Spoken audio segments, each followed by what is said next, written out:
2019 Kia K900 car review. We must care much less about brands. That much is obvious to whoever has compared the visible difference in cost and taste between, say, Lucky Charms and Marshmallow Mtai's.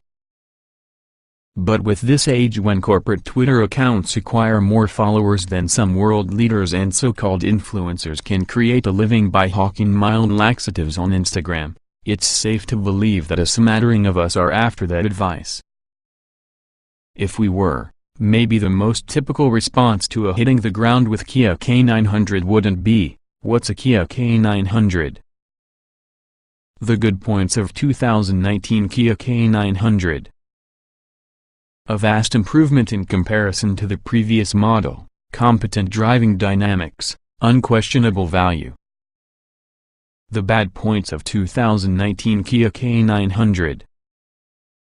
Owners may take a hit from brand envy, interior is derivative, doesn't succeed in any single area. Kia hopes its flagship sedan will attain a better profile if your redesigned version hits the US market this fall. Ahead of that launch, we drove a Korea spec K900 to use home country, where Kias and Hyundais are thick on the surface and K900s are as known as Lincoln Town cars used to be in America. The best news concerning this K900 is that it takes little by reviewing the predecessor. Riding over a new platform given to the Genesis G80 and G90, the newest K900 is both longer and wider compared to existing model, with shorter front and back overhangs. These proportions, and also a longer wheelbase, assist to maximize passenger space and invite the K900 to accomplish classic rear-wheel drive proportions, though it will come simply with all-wheel drive from the United States. Under the hood, a twin-turbocharged 3.3-liter V6 engine also affecting the Kia Stinger GT makes 365 horsepower compared to the outgoing V6's 311 ponies. An 8-speed automatic is again the one available transmission. Given the DNA given to the Genesis sedans, it's hardly surprising that the K900 feels composed and capable on the streets. Although its transmission and suspension tuning could change prior to the K900 hits US dealerships, the Korea spec model we drove were built with a smooth, isolated ride and many power on tap.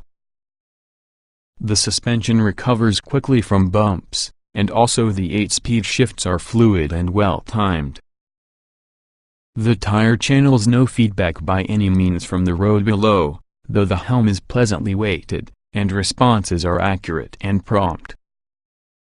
The sport driving mode seems just a little out of character for the K900, however, the way it makes for harsher shifts, dials up engine noise, sends more torque to your rear wheels, and inflates the adjustable driver seat side bolsters thus to their max position.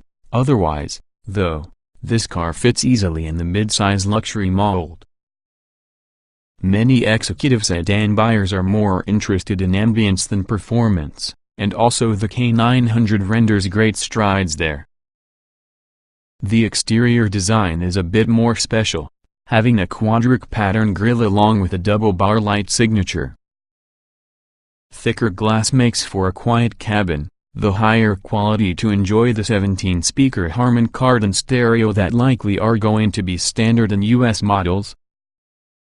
Ambient interior lighting in 64 colors, 7 selected in collaboration with Pantone, plus a Maurice LaCroix branded dashboard clock include a touch of exclusivity, so does the open-pore wood that could now be chosen to trim the dash, center console, and door panels.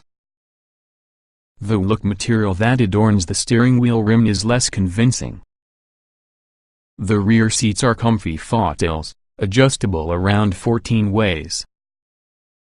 Certain interior elements have been designed with all the compare and share method, and you won't soon find us complaining each time a car emulates the Mercedes-Benz A-Class. The K900 also showcases the most recent of Kia's active safety features, the cornerstone, which is the blind spot view monitor. Similar to Honda's lane watch system, which Honda is moving away from rolling around in its newest vehicles, the monitor displays a live video feed from the scene inside the driver's blind spots around the digital gauge cluster when either turn signal is activated. Forward collision avoidance, lane keeping assist, along with a driver attention monitor also will likely be available. The most convincing argument to get a K900 will again be its cost, which, in spite of the K900's imposing size, will hover inside the mid to per $50,000s. Truer luxury can be found in this class through the A-Class, and tauter performance from an Audi A6. The K900's improvement over its predecessor, though, is marked, as appeared clear if we were shuttled towards the airport for that journey home in a very previous generation K900. We were reminded with the busier ride, more evident road noise, and fewer cosseting interior that people experienced during our 40,000-mile test on the outgoing car. Kia is cognizant of the challenges facing its new Halo sedan, which is working hard to downplay sales expectations. For the savvy per unconcerned with badges, Kia's newest flagship is often a promising alternative.